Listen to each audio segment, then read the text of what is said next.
कडून निवडणुकीत दिलेल्या आश्वासनानुसार कर्जमाफी होईल ही आशा असलेल्या शेतकऱ्यांचा भ्रम निराश झालाय।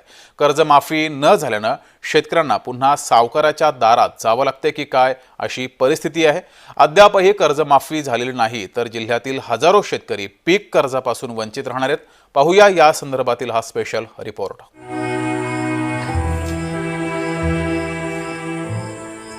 मराठवाड्यातील शेतकऱ्यांना कधी ओला दुष्काळ तर कधी कोरडा दुष्काळाचा सामना करावा लागतो। यंदा महायुतीकडून शेतकऱ्यांना कर्जमाफीचं आश्वासन देण्यात आलं होतं, मात्र 6 महिने उलटून देखील महायुतीकडून कर्जमाफीबाबतचा निर्णय घेण्यात आला नाहीये। तर दुसरीकडे बँक शेतकऱ्यांना पीक कर्ज नाकारतीये, त्यामुळे शेतकरी हतबल झालाय। सरकारनं लवकरात लवकर शेतकऱ्यांना कर्जमाफी जाहीर करावी, अन्यथा थेट राजकीय लोकांना गावबंदी करू असा थेट इशाराच शेतकऱ्यांनी दिलाय। बँकेत जा, बँके म्हणते आमचं जोपर्यंत कर्ज वसूल होत नाही तोपर्यंत आम्ही पीक कर्ज देत नाही। आता त्यांचे कर्ज कधी वसूल व्हा आणि मग कधी शेतकऱ्याला द्या पीक कर्ज, आणि सरकार म्हणते आम्ही पीक कर्ज करू माफ, हे काय करीत नाही माफ आणि बँक काही कर्ज देत नाही।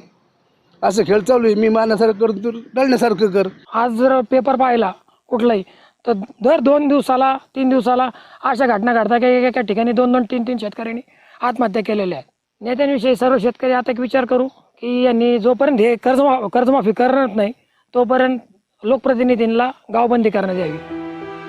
शेतकरी आत्महत्या या वर्षानुवर्ष महाराष्ट्रात सुरू आहेत। सरकार हे शेतकऱ्यांचं मायबाप समजलं जातं, मात्र या सरकारकडून निवडणुकांपूर्वी शेतकऱ्यांना कर्जमाफी दिली जाते असं आश्वासन दिलं जातं, मात्र प्रत्यक्षात कर्जमाफी न दिल्यामुळं 15 एप्रिलला शेतकरी संघटनेनं सरकारच्या जाहीरनाम्याची होळी केली होती। अजूनही सरकार शेतकऱ्यांच्या कर्जमुक्तीवर बोलायला तयार नाहीये, त्यामुळे सरकारनं तातडीनं शेतकऱ्यांची कर्जमुक्ती करावी, अन्यथा शेतकरी संघटनांच्या वतीनं मोठं आंदोलन छेडण्यात येईल असा इशारा शेतकरी संघटनेचे कैलास तवार यांनी दिलाय। अजूनही सरकार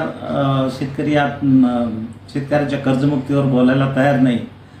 रोज शेतकरी आत्महत्यात वाढ होतीये, एकीकडे अवकाळी संकट शेतकऱ्यावर येतंय आणि दुसरीकडे बँका शेतकऱ्याला नाडवतात। सिबिलच्या नावाखाली नवीन कर्ज देणं बंद आहे, तरी सरकारनं तातडीनं शेतकऱ्यांना कर्जमुक्ती द्यावी ही शेतकरी संघटनेची मागणी आहे। जो शेतकरी जगाचा पोशिंदा म्हणून ओळखला जातो त्या शेतकऱ्याची आज बिकट अवस्था लक्षात घेऊन राज्य सरकारनं तातडीनं कर्जमाफी जाहीर करावी अशी मागणी शेतकरी करतायत। आता राज्य सरकार शेतकऱ्यांची कर्जमाफी करणार की नाही हे पाहणं महत्त्वाचं ठरणार आहे। काळ्याची वटी भरण्यासाठी शेतकरी सज्ज झाल्याचा देखील आपल्याला पाहायला मिळतो।